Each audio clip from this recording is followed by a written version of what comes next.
사기꾼? 무심 안 하나? 너 그러다 걸리면 한 방에 훅 간다.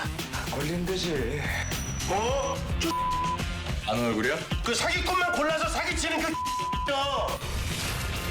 희대 사기꾼 장두칠이 사망한 것으로 밝혀졌습니다. 장두칠이 살아있습니다. 잡자. 검사님께서 나랑? 원하는 게 같으니까. 어떻게 판을 키울 거야? 판 다시 짜야죠. 팀플레이. 장두칠 위치 따려면 곽승건 숨 쉬는 것까지 감시해야 돼. 이놈 붙었어. 춘자가 시간 좀 끌어줘. 걸려들었어. 조건이 좋군요. 잠깐. 딱 속기 좋게 만들어놨네요. 우리한테 접근한 의도가 뭡니까? 철수. 와, 완전 계획적이었단 얘기네. 무슨 소리야? 내가 장두칠만 죽이고 끝낼 줄 알았어? 이 새끼 싹 틀어서 뭐하고 다니는지 알아보라고.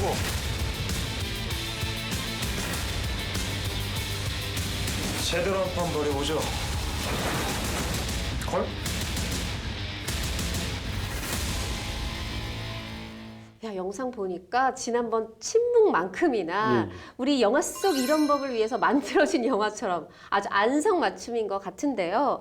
이 꾼은 단군 이래 최대 사건, 뭐 사기 사건이라고 불리는 조이팔 사건을 모티브로 해서 어떤 그 금융 피라미드 다단계 뭐 그런 사기라고 하죠. 그걸 소재로 해서 이제 영화를 만들었는데요. 이 영화 속에서는 이제 조이팔 이름이 아니라 장두칠이라고 나와요. 네. 이 장두칠을 잡으려는 자, 이 장두칠을 감추려는 자 사이의 싸움이라고 볼 수 있겠는데, 사실 이제 그 뭐 보도들을 보면 이 조이팔 사건의 피해의 규모가 4조 원, 영화 속에서도 4조 원이라고 하잖아요. 그리고 뭐 피해자 수는 5만 명이라고 하는데, 제가 피해자들 또 주장을 살펴보니까 그들은 아니다. 이게 8조가 넘고 10만 명이 넘는 사람이 피해를 봤다 이거예요. 정말 다시는 있어서는 안 될 이런 미중유의 사건인데, 우리가 이 사기 이 말은 많이 들어봤는데 도대체 정확히 사기죄가 뭔가요? 사기죄, 사기하면은 굉장히 많이 씁니다. 일반인들이 사기다, 뭐 너 거짓말하면 사기다 그런 말 쓰는데, 이제 법률적으로 사기죄라 하면은 사람을 기망해서 곧 속여서 재물 또는 재산상 이익을 취득하는 범죄, 또 제3자가 취득하게 하는 범죄가 사기죄입니다. 이렇게 하면 좀 안 다가가는 부분이 분명히 있습니다. 예, 아, 그래서 진짜요? 좀 안 다가와요. 많이 들었던 말인 것 같은데 좀 더 구체적으로 설명을 해주시면. 그래서 사기죄는 기본적으로 재산죄여서 재산에 이익이 뭐 손해가 끼치고 그런 부분이 분명히 하나가 있어야 되고, 속이는 부분이 있어야 됩니다. 물론 이제 요건을 따지려면 훨씬 더 많은 요건이 있겠지만은, 일반적으로 이제 사기죄 하면은 떠오를 수 있는 것, 유념해 둬야 되는 게 용도 사기와 그 지불 능력, 지불 의사를 속이는 사기가 있습니다. 안 당할지 모르는데, 이제 용도 사기를 말하면 A가 B한테 돈을 빌릴 때 돈 좀 빌려줘 하면 어디다 쓸 건데 물어보잖아요. 이거, 어머니 병원비에 쓸 거야 라고 하니까 빌려주는 거예요.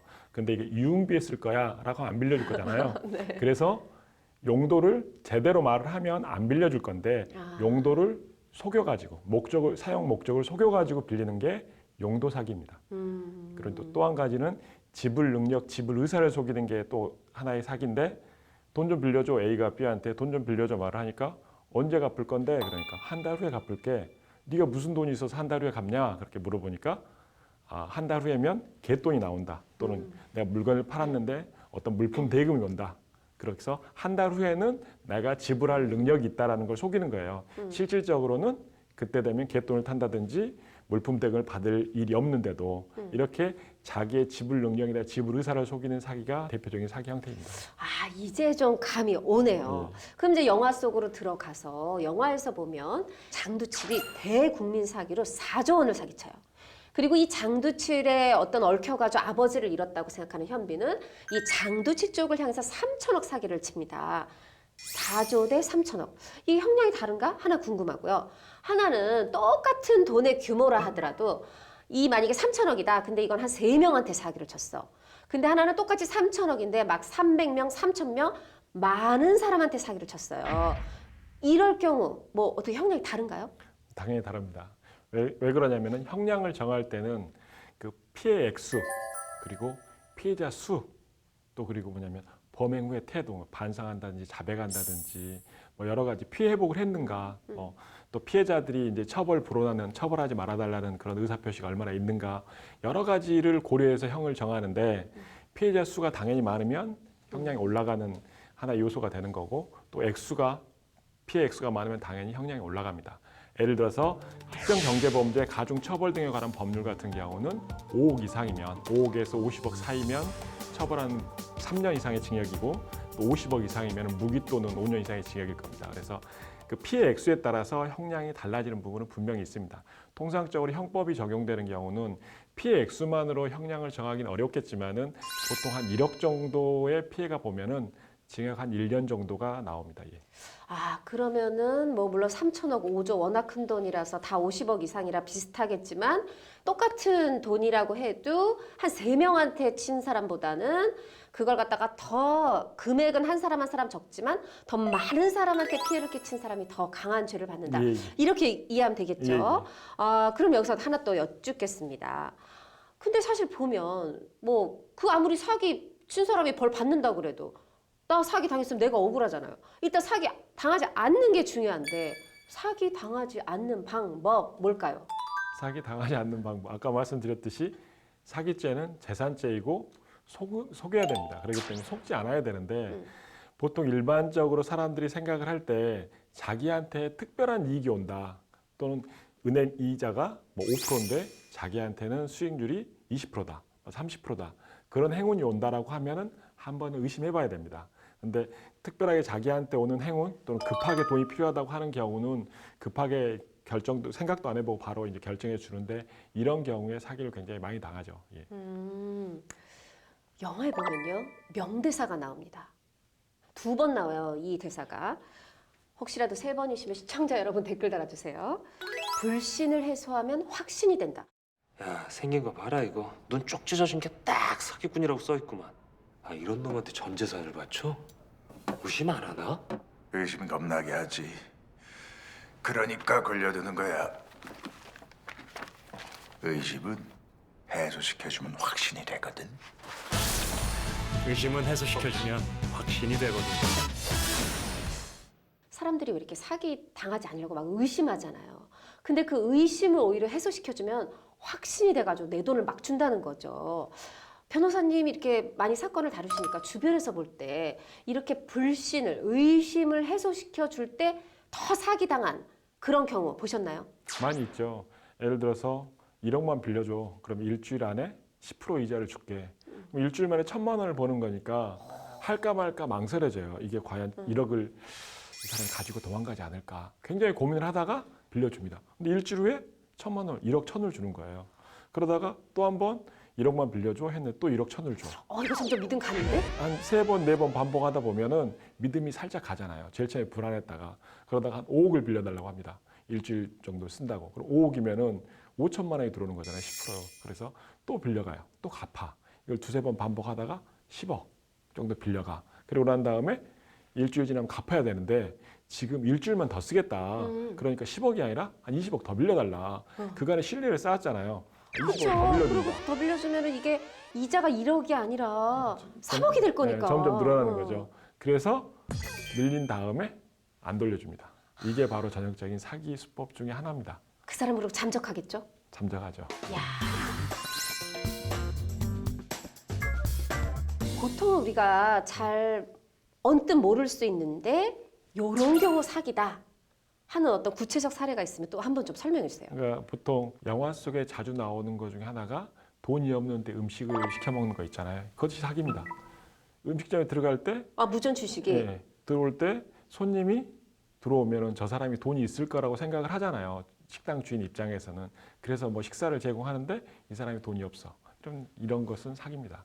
또 한 가지 이제 상식적일 수도 있고 아닐 수도 있는 건데 예를 들어서 매매대금을 어떤 물건을 살 때 뭐 1억짜리인데 계약금 1억, 중도금 2억, 잔금 5억을 주기로 했다. 그런데 원래 줘야 될 돈보다 더 준 거예요. 그러면은 매도인 입장에서는 돈이 더 온지를 알잖아요. 알면은 그걸 매수인한테 돈 더 줬다라는 말을 하면서 돌려야 될 의무가 있습니다. 이게 신의칙상의 의무가 있는데 이거를 안 알려주고 자기가 가져가면 이것도 사기입니다. 이런 경우는 이제 사기라 아니라고 생각할 수도 있고 횡재했다고 생각해 가져갈 수 그러게. 있는데 나중에 알게 되면은 점유이탈물 횡령죄가 되는 거고 받을 때부터 알았으면 사기가 되는 겁니다. 결국 내 거 아닌 거 탐하지 말고 너무 갑자기 특별한 행운이 나한테 생길 것 같을 때 이럴 때 의심해 봐야 되겠네요. 그죠? 공짜가 제일 비쌉니다. 자, 그럼 또 국중에서 보면요. 장두칠이 태국으로 잠적을 해요. 심지어 막 죽었다고 거짓말을 하고. 자, 이걸 보면 뭐 물론 이제 진짜 죽었을지도 모르지만 여기 보면은 정치인이 덮어줘. 돈 많은 기업인들이 덮어줘. 언론도 이제 비호해줘. 이래가지고 이제 싹 사라진단 말이에요. 이렇게 사라졌다가 나중에 이렇게 한참 있다 들어와요. 만약에 공소시효 지나서 들어왔어. 이러면 사기죄 처벌 안 받아도 되나요? 4조나 해먹었는데? 그러니까 법이 이제 그렇게 허술하지가 않습니다. 아, 다행이다. 그러니까 외국에 이제 나가면은 당연히 공소시효가 진행돼 가지고 처벌이 안 될 것이다. 그러니까 공소시효가 지나면은 검사는 불기소 처분을 하고 또 법원에서는 면소 판결로 해서 끝냅니다. 근데 이런 경우 해외 형사처분을 피할 목적으로 해외에 도피돼 있으면 공소시효가 정지됩니다. 그래서 아무리 외국에 나가 있다고 하더라도 공소시효는 계속 진행돼 가지고 처벌이 안 되는 게 아니라 들어오면 처벌됩니다. 아, 다행이다. 예. 아니 근데 영화에서 보면요. 장두칠이 사망했다고 나와요. 그리고 실제로 조이팔 사망했다고 보도됐잖아요. 예. 이렇게 피의자가 죽으면 사망하면 이 수사 재판은 어떻게 됩니까? 그러니까 수사 중이면 피의자가 사망했다, 수사 중에 피의자가 사망했다 하면 불기소 처분합니다. 그리고 재판 중에 사망했다면 공소기각 결정을 합니다. 그러면서 끝내는 겁니다. 아, 너무하다. 근데 뭐 처벌을 그 사람으로 해야 되는데 죽었으니까 사망했으니까 처벌할 수가 없지 않습니까? 자, 그런데 영화에서는 다시 살아 돌아옵니다. 이렇게 살아 돌아오면 그럼 또 그 수사 재판 다시 어떻게 됩니까? 전 시간에 말씀드렸듯이 일사부재리의 효력이 발생해서 처벌이 안 되는가 생각할 수도 있지만 그죠. 공소 기각 결정 또는 검사의 불기소 처분은 확정력이 없어서 일사부재리의 원칙이 적용되지 않아서 살아 돌아오면 다시 수사해서 공소 제기하고 또 재판을 받아서 이제 형량을 정해서 처벌할 것입니다. 아, 이것도 다행이네요. 자, 그럼 한 가지 더 들어갑니다. 질문. 그 영화에서 보면 이 현빈 황지성의 아버지 밤안개 정진영 씨가 연기를 했는데 이 극 중에서 대한민국 여권, 중국 여권 위조해요.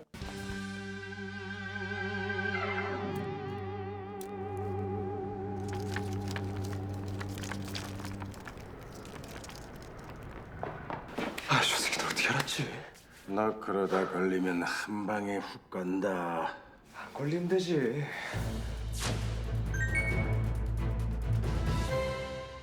이거는 분명히 뭔지 몰라도 처벌 받을 것 같아요. 처벌 받습니다. 그죠? 그러니까 대한민국 여권은 공문서, 중국 여권은 한국 기준으로 봤을 때 사문서. 그래서 한국 여권을 위조해서 이렇게 보여주고 이제 행사를 하면은 공문서 위조죄 그리고 위조된 공문서 행사죄가 되는 거고 중국 여권을 위조해서 행사를 하면 사문서 위조 또 위조 사문서 행사죄가 됩니다. 야, 처음 알았네요. 대한민국 여권은 공문서, 중국 여권은 사문서. 요것도 참 중요한 정보 같고요. 근데 영화를 또 한번 또 다시 들어가 보겠습니다. 영화에서 보면 이 장두칠의 오른팔이 이 현빈에게 이 오른팔은 곽승건, 박성우 씨가 연기했잖아요. 이 CD 양도성 예금 증서 1억짜리 300장 가져와서 세탁해달라고 해요. 이 돈 세탁 이거 당연히 좀 처벌받을 것 같은데 또 이거를 현빈이 사채업자한테 가져가가지고 물론 그 사이에는 검사 유지태가 끼지만 또 이 사채업자한테 이걸 이 불법 취득한 이 CD를 또 돈세탁해달라고 그래요. 그러면 이런 걸 시도한 뭐 이 현빈 또 이거를 돈을 바꿔주는 사채업자 이런 사람들 다 처벌되나요? 그죠? 그러니까 보통 뭐 옷 세탁하면 돈을 벌잖아요. 물론 돈 세탁해서 돈을 법니다. 그러나 이제 돈 세탁하면 처벌이 됩니다. 처벌되는 법률이 특정 금융거래 정보 보고 및 이용에 관한 법률에 의해서 처벌이 됩니다. 그래서 그 공범관계에 있으면 공범으로 처벌되고 이제 가담 정도에 따라서 처벌 수위가 달라질 것입니다. 개그 시도하시네요. 옷 세탁, 돈 세탁. 근데 만약에 그냥 이게 막 1억짜리 이 CD가 하도 날아다니니까 막 저는 정말 종이 쪼가리처럼 보이더라고요. 근데 이게 진짜로 만약에 위조한 거야. 위조한 CD였어. CD 같은 경우는 유가증권이라고 합니다. 유가증권을 위조했으니까 유가증권 위조죄. 행사했으니까 동행사죄로 처벌됩니다. 이 영화에 보면은 진짜 도청, 몰카 촬영 너무너무 많이 나서 질문을 안 할 수가 없어요. 다른 영화에도 사실 많이 나오잖아요. 근데 다른 영화의 차별점은 심지어 검사 유지태가 그거를 주도해가지고 이 불법 촬영과 도청을 한단 말이죠. 이렇게 공공기관이나 공공기관에 근무하는 자가 불법 도청이나 불법 촬영을 했을 때 어떻게 처벌됩니까? 그러니까 도청 같은 경우는 통신비밀보호법에서 그 규정하고 있습니다. 특별한 경우만 도청을 할 수 있다고. 그래서 그 범죄 수사 목적으로 도청을 하려고 하면은 법원의 허가를 받아야 됩니다. 그리고 이제 카메라 촬영 같은 경우는 그 성적 수치심을 유발할 수 있으면 성폭력 범죄 처벌 등에 관한 법률에 의해서 처벌이 됩니다. 근데 그보다 특히 먼저 아셔야 될 게 도청하려고 카메라를 설치하라고 방에 들어가지 않습니까? 이건 다 주거 침입죄에 해당됩니다. 범죄 목적으로 또 그 거주자의 허락 없이 들어갔기 때문에 주거 침입죄로 처벌되고 도청이라든지 카메라 촬영이라는 것은 다 100% 처벌이 됩니다. 야, 이 검사, 우리 이 유지태 씨 법원의 허락 안 받고 도청 몰카 촬영했으니까 처벌 받겠고, 그죠? 맞죠? 예. 거기다 성적 수치심. 여기서 보면은 이 박성웅 씨와 이 나나가 영화 속에서 이렇게 사실은 이렇게 한 집에 있을 때 거기도 촬영을 카메라를 넣었으니까 성적 수치심 유발할 수 있네요. 에휴, 처벌 되겠어. 자, 그리고 또 여쭤볼게요. 이제 영화는 흐르고 흘러 후반부에 다다릅니다. 여기서 보면은 이제 현비 씨가 뭔가 흔히 말하는 빵에 들어갔다 나온 뭐 분위기가 형성이 돼요. 아, 저 영화 그렇게 둔하게 보는 사람 아닌데 잠깐만 지금 들어갔다 나온 거야? 왜? 너무 금세 갔다 나온 분위기인 거야. 막 늙지도 않았고. 아니 이렇게 큰 사기를 쳤는데 이게 아버지에 대한 어떤 복수, 이 복수로 한 거라서 무슨 사기죄가 감형된 건가요? 왜 이렇게 금세 나왔어요? 제가 생각할 때는 그게 이제 그 정도는 아닐 것 같고 보통 이제 영화의 극적 진행을 위해서 나온 것 같은데 그 3천억 사기를 쳤으니까 처벌이 아까 말씀드렸죠. 1억 정도면 한 1년 정도 나온다. 그러면 3천억이면 3천년이 나오냐? 그러진 않습니다. 그러니까 그 최근에 나온 판례 중에 하나가 1조 원 사기친 게 있습니다. 사기를 한 게 FX 거래라 해가지고 환율 거래에서 돈을 모은 게 있는데 1조 원 정도 사기를 친 사람이 15년형이 나왔습니다.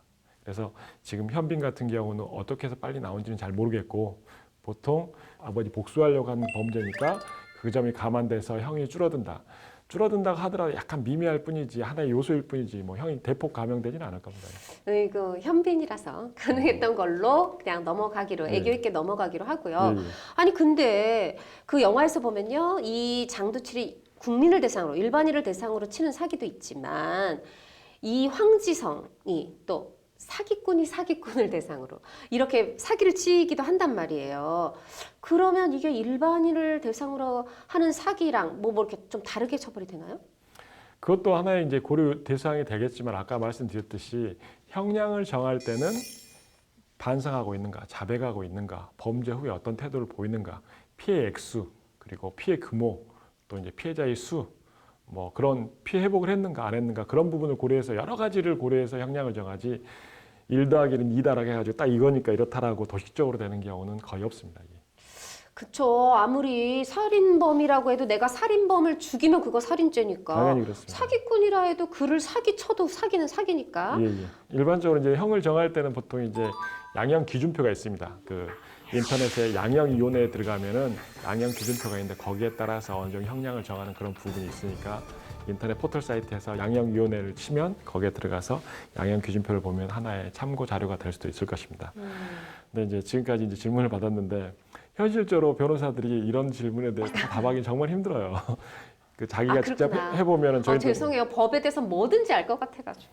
변호사들이 이제 아는 거라고는 자기 사건에 대해서 이제 진행하면서 기록에 따라서 여러 가지를 보고 판단을 하는 건데 지금 여기에서 이제 제가 이제 말씀드리고 싶은 것은 너무 꼬치꼬치 물어보니까 답하기가 너무 힘들다라는 것이고